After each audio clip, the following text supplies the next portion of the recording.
Hello ఎవర్స్, very good morning. నేను మీ సిద్ధరమైన లంకేష్ని మాట్లాడుతాను. ప్రస్తుతం ఈ వీడియోలో మనకి ఈరోజు వాతావరణ పరిస్థితితో పాటు మనకి నెల చివరి వరకు కూడా మనకి వర్షాలు ఏ విధంగా నమోదవుతాయి, అలాగే మనకి ఆగస్ట్ మొదటి 2 వారాల్లో మనకి వాతావరణ పరిస్థితులు ఏ విధంగా ఉంటాయి అనే దాని గురించి ఒకసారి వివరంగా వీడియోలో అందిస్తాను. ముందుగా వీడియోని ఎక్కడ స్కిప్ చేయకుండా చివరి వరకు చూస్తారని, అలాగే వీడియో కనుక మీకు నచ్చినట్టయితే లైక్, షేర్, కామెంట్ తప్పనిసరి. కొత్త వాళ్ళైతే మన ఛానల్ని సబ్స్క్రైబ్ చేయండి. అలాగే పక్కనే ఉన్న బెల్ సింబల్ని క్లిక్ చేయండి. మనకి నిన్నటి వరకు ఒక ఉపరితల ఆవర్తన ప్రభావంతో మనకి మోస్తరు నుంచి భారీ వర్షాలు అనేవి నమోదవుతున్నాయి. ప్రస్తుతం అంటే నిన్నటికి ఒకలాగా వాతావరణం అనేది కొనసాగింది. ఈ రోజు నుంచి మరో 6 రోజుల పాటు మరో అల్పపీడనం అనేది ఏర్పడుతుంది. అంటే బంగాళాఖాతంలో ఒక అల్పపీడనం అనేది ఏర్పడుతుంది. ఆ అల్పపీడనం వచ్చేసి మనకి ఒడిస్సా అలాగే భువనేశ్వర్ వైపుగా ప్రయాణిస్తుంది. దాని ప్రభావంతో మనకి ఉత్తరాంధ్ర అలాగే మధ్యాంధ్ర అలాగే తెలంగాణ రాష్ట్రంలో మనకి మోస్తరు నుంచి భారీ వర్షాలు, కొన్ని చోట్ల తీవ్రమైన వర్షాలను కూడా చూసే అవకాశాలు అయితే కనిపిస్తున్నాయి. అంటే దక్షిణ కోస్తా రాయలసీమ జిల్లాలో మనకి వర్షాలు అనేవి తగ్గుముఖం పట్టే అవకాశాలు అయితే ఈ అల్పపీడన ప్రభావం వల్ల అయితే కనిపిస్తుంది. సో అంటే ఈ అల్పపీడనం వచ్చేసి మనకి ఒడిస్సా వైపుగా ప్రయాణిస్తుంది కాబట్టి ఉత్తరాంధ్ర అలాగే మధ్య కోస్తాంధ్ర జిల్లాలో మనకి భారీ వర్షాలు అనేవి తప్పకుండా నమోదయ్యే అవకాశం అయితే కనిపిస్తుంది. అంటే మనం గత వీడియోలో చెప్పడం జరిగింది, మనకి జూలై 26 వరకు కూడా మనకి వర్షాలు కొనసాగే అవకాశాలు అయితే కనిపిస్తున్నాయని చెప్పడం జరిగింది. ఆ విధంగానే మనకి జూలై 26 వరకు కూడా మనకి వర్షాలు అనేవి నమోదయ్యే అవకాశాలు అయితే కనిపిస్తున్నాయి. అంటే ఈరోజు వాతావరణం ఏ విధంగా ఉంటుంది, ఎక్కడెక్కడ వర్షాలు ఉంటాయి అనే దాని గురించి కూడా ఒకసారి వివరంగా వీడియోలో అందిస్తాను. కృష్ణా, గుంటూరు అలాగే బాపట్ల, ప్రకాశం అలాగే ఏలూరు, పశ్చిమ గోదావరి, తూర్పుగోదావరి, కోనసీమ, విశాఖపట్నం, విజయనగరం, అనకాపల్లి, పార్వతీపురం, మన్యం జిల్లా, అల్లూరు సీతారామరాజు జిల్లా, ఈ జిల్లాల్లో మనకి తేలికపాటి నుంచి మోస్తరు వర్షాలు, కొన్ని చోట్ల భారీ వర్షాలు కూడా నమోదయ్యే అవకాశం కనిపిస్తుంది.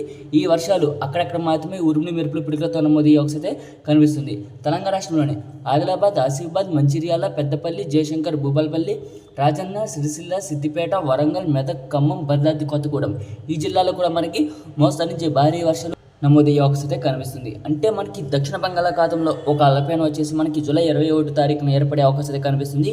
దాని ప్రభావంతో మనకి మధ్యాంధ్ర అలాగే ఉత్తరాంధ్ర జిల్లాలో మనకి జూలై 21, 22, 23, 24, 25, 26 తేదీల్లో మనకి మోస్తరు నుంచి భారీ వర్షాలు, కొన్ని చోట్ల తీవ్రమైన వర్షాలు కూడా నమోదయ్యే అవకాశం కనిపిస్తుంది. ఈ వర్షాలు కూడా మనకి కృష్ణా, గుంటూరు, విజయవాడ, ప్రకాశం, ఏలూరు, పశ్చిమ గోదావరి, తూర్పుగోదావరి, కాకినాడ, కోనసీమ, విశాఖపట్నం, విజయనగరం, శ్రీకాకుళం, పార్వతీపురం, మన్యం జిల్లా, వివిధ పరిసర భాగాల్లో మనకి భారీ వర్షాలు తప్పకుండా నమోదయ్యే అవకాశం కనిపిస్తుంది. ఈ అల్పపీడనం వచ్చేసి మనకి ఒడిస్సా వైపుగా ప్రయాణిస్తుంది కాబట్టి ఈ వర్షాలు ఉత్తరాంధ్ర అలాగే మధ్యాంధ్ర జిల్లాలకు మాత్రమే పరిమితం అయ్యే అవకాశం కనిపిస్తుంది.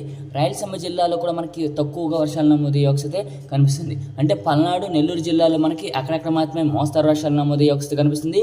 రాయలసీమ జిల్లాలో మనకి చల్లటి వాతావరణం అలాగే తేలికపాటి జల్లులు మాత్రమే పరిమితం అయ్యే అవకాశం ఈ అల్పపీడన ప్రభావం అయితే కనిపిస్తుంది. ఎందుకంటే ఇది ఒడిస్సా వైపుగా ప్రయాణిస్తుంది కాబట్టి మనకి రాయలసీమ జిల్లాకి వర్ష సూచన అనేది చాలా తక్కువగా నమోదవుతుంది.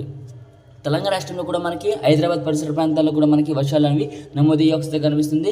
అదే ఆదిలాబాద్, ఆసిఫాబాద్, మంచిర్యాల, పెద్దపల్లి, జయశంకర్, భూపాలపల్లి, రాజన్న, సిరిసిల్ల, సిద్దిపేట, వరంగల్, మెదక్, ఖమ్మం, భద్రాద్రి కొత్తగూడెం, ఈ జిల్లాలో కూడా మనకి తేలికపాటి నుంచి మోస్తరు వర్షాలు, కొన్ని చోట్ల భారీ వర్షాలు, 1-2 చోట్ల అతి భారీ వర్షాలు నమోదయ్యే అవకాశం కనిపిస్తుంది. ఖమ్మం, భద్రాద్రి కొత్తగూడెం అలాగే నల్గొండ, సూర్యాపేట, ఈ జిల్లాలో కూడా మనకి మోస్తరు నుంచి భారీ వర్షాలు అనేవి తప్పకుండా నమోదయ్యే అవకాశం కనిపిస్తుంది. కృష్ణా అలాగే గుంటూరు, ఏలూరు, పశ్చిమ గోదావరి, తూర్పుగోదావరి, కాకినాడ, కోనసీమ, ఈ జిల్లాలో కూడా మనకి భారీ వర్షాలు నమోదయ్యే అవకాశం ఎక్కువగా కనిపిస్తుంది. అంటే ఈ వర్షాలు మనకి జూలై 26 వరకు కూడా నమోదయ్యే అవకాశం పూర్తిగా కనిపిస్తుంది. కాబట్టి తప్పకుండా మనకి మోస్తరు నుంచి భారీ వర్షాలు, 1-2 చోట్ల తీవ్రమైన వర్షాలు కూడా చూసే అవకాశం ఈ అల్పపీడన ప్రభావం అయితే ఎక్కువగా కనిపిస్తుంది. అంటే మనకి ఆగస్ట్ మొదటి వారం అలాగే 2వ వారంలో వాతావరణ పరిస్థితులు ఏ విధంగా ఉంటాయంటే మనకి ఆగస్ట్ మొదటి వారం అలాగే 2వ వారంలో మనకి చాలా తక్కువగా వర్షాలు నమోదయ్యే అవకాశం కనిపిస్తుంది. ఎందుకంటే మనకి జూలై 1 అలాగే 2 వారాల్లో మనకి వర్షాలు అనేవి చాలా తక్కువగా నమోదయ్యాయి. జూలై 3, 4 వారంలో మనకి వర్షాలు నమోదవుతున్నాయి. అలాగే ఆగస్ట్ 1, 2 వారాల్లో మనకి తక్కువగా వర్షాలు నమోదయ్యే అవకాశం కనిపిస్తుంది. ఆంధ్ర మరియు తెలంగాణ రాష్ట్రంలో ఈ అల్పపీడన ప్రభావంలో మనకి వాతావరణ పరిస్థితులు అయితే ఈ విధంగా ఉండే అవకాశాలు అయితే పూర్తిగా కనిపిస్తున్నాయి. ఈ వీడియో కనుక మీకు నచ్చినట్లయితే లైక్, షేర్, కామెంట్ తప్పనిసరి. కొత్త వాళ్ళైతే మన ఛానల్ని సబ్స్క్రైబ్ చేయండి. Thanks for watching this video.